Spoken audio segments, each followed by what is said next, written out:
এটা হলো সব আমার খেলার সরঞ্জামাদি। আমি একজন ক্রিকেটার। আপনারা আমার জন্য দোয়া করবেন আমি যেন সচিন টেন্ডুলকার হতে পারি।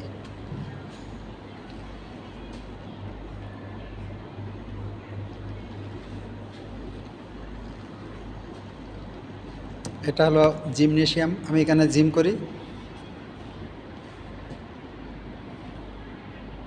এগুলো সব জিমের আইটেম। খেলা করতে গেলে ভাই অনেক কষ্ট করা লাগে।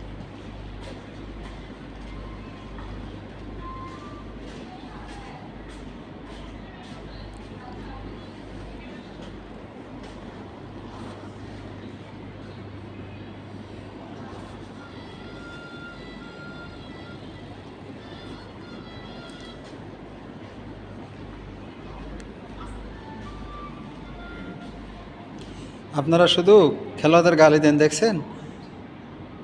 এই জিমে খেলোয়াড়রা জিম করে অনেক কষ্ট করে। গালি দেবেন না, সবাই খেলোয়াড়দের জন্য দোয়া করবেন, তারা যেন বাংলাদেশের জন্য একটা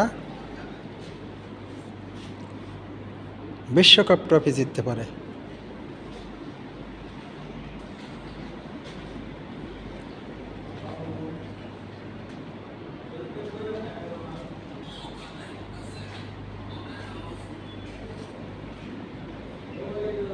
এগুলো সব জিমের আইটেম। জিম করা খুব কষ্টসাধ্য।